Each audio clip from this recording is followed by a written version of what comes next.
তো এই আলোচনাটা যারা বিয়ে করছেন রিসেন্ট তাদের কাজে লাগবে, আর যারা করেন নাই করবেন, শীঘ্রই করবেন, এদেরও কাজে লাগবে।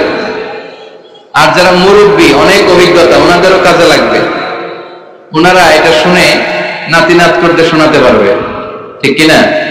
তাহলে কারোরই লস নাই। বিষয় কি? কথা বলে না। দম্পতি বুঝেন? বুঝেন?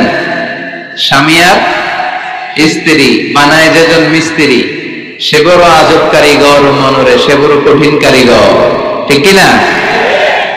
পৃথিবীর প্রথম দম্পতি হচ্ছে সাইয়েদনা আদম আলাইহিস সালাম আর হাওয়া আলাইহিস সালাম।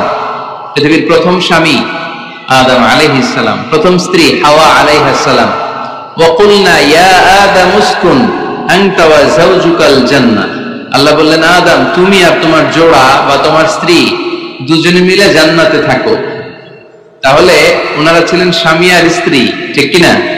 তাহলে এই দাম্পত্য সম্পর্কটা এটা জান্নাতি সম্পর্ক। কি সম্পর্ক? উত্তর দিতে হবে। দৌলতপুরের ভাইরা রাগ করছেন আমার সাথে? শীত লাগতেছে? উত্তর দেওয়া যাবে আওয়াজ করে? হ্যাঁ, আওয়াজ করে উত্তর দিবেন, মুখে তালা মেরে বসে থাকা যাবে না। তাহলে পৃথিবীর প্রথম স্বামীর নাম কি? আদম আলাইহিস সালাম। পৃথিবীর প্রথম স্ত্রী হাওয়া আলাইহিস সালাম। এই দাম্পত্য সম্পর্কটা বড় মধুর, বড় গভীর, বড্ড ভালোবাসার, ঠিক কিনা? স্বামী আর স্ত্রী, স্বামী আর স্ত্রী, এই সম্পর্কটাকে আল্লাহ তাআলা কোরআনে পোশাকের সাথে তুলনা করেছেন। কিসের সাথে? পোশাক। আরবিতে বলে লিবাস। আরবিতে কি বলে?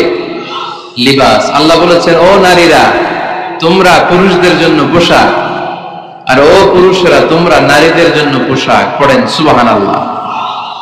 পোশাকের বেসিকলি তিনটা কাজ। কয়টা? কেউ কথা কয় না, আরো জোরে বলেন কয়টা? এখন আওয়াজ আসবে কোথা থেকে? আওয়াজ করে উত্তর দিবেন, চিল্লায় বলেন পোশাকের কাজ কয়টা? এভাবে শেষ পর্যন্ত খোঁচায় যেন সাউন্ড বের করা না লাগে, স্বপ্রণোদিত ভাবে উত্তর করবেন, ক্লাসের মতো হোক। তিনটা কাজ। এক নম্বর কাজ হচ্ছে পোশাক ইজ্জতের আবরু, লজ্জাস্থান ঢেকে রাখে, ঠিক কিনা? আমাদের লজ্জাস্থান ঢেকে রেখেছে আমাদের পোশাক। ঠিক তেমনি স্বামী তার স্ত্রীর ইজ্জত হেফাজত করে, স্ত্রী তার স্বামীর ইজ্জত হেফাজত করে, স্বামী তার স্ত্রীর চরিত্র হেফাজত করে, আর স্ত্রী তার স্বামীর চরিত্র হেফাজত করে। এজন্য আল্লাহ একে অপরের উদাহরণ দিতে যে লেবাস বা পোশাকের সাথে তুলনা দিয়েছেন। সুবহানাল্লাহ পড়েন। পোশাকের দুই নাম্বার কাজ হচ্ছে সৌন্দর্য। এই যে কত সুন্দর ডিজাইন করা, এমব্রয়ডারি করা পোশাক যখন আমরা পরি সুন্দর লাগে না? তেমনি পুরুষের চোখে নারী সুন্দর, নারীর চোখে পুরুষ সুন্দর, স্বামীর চোখে স্ত্রী সুন্দর, স্ত্রীর চোখে স্বামী সুন্দর। সুবহানাল্লাহ পড়েন। পোশাকের তিন নাম্বার কাজ হচ্ছে কমফোর্ট, আরাম দেয়া, প্রশান্তি দেয়া। শীতকালে এই যে আমরা ব্লেজার পরেছি, জ্যাকেট পরেছি, অনেকে চাদর গায়ে দিয়েছেন, কেউ মাথায় রুমাল দিয়েছেন, কেউ গলায় মাফলার দিয়েছেন, একটা উষ্ণ উষ্ণ আরাম আছে না নাই? আবার গরমের কালে পাতলা সুতি কটনের কাপড় পরলে একটা আরাম আছে না নাই?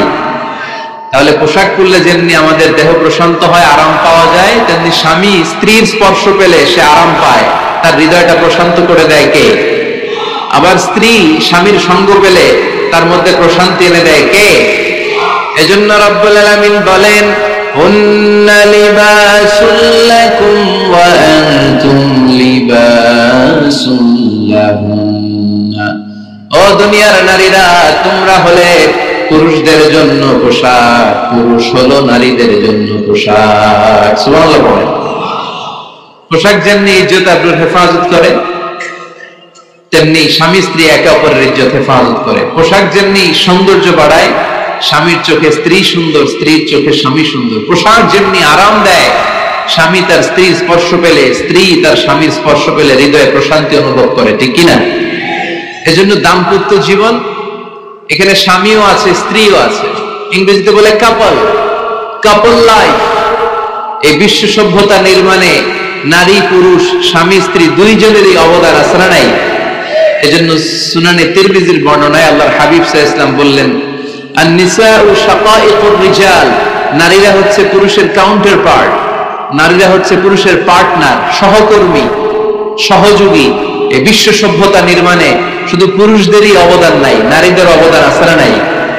এজন্য কাজী নজরুল ইসলাম অসাধারণ লিখেছে, এ বিশ্বে যা কিছু মহান চির কল্যাণকর, অর্ধেক তার করিয়াছে নারী, অর্ধেক তার নর।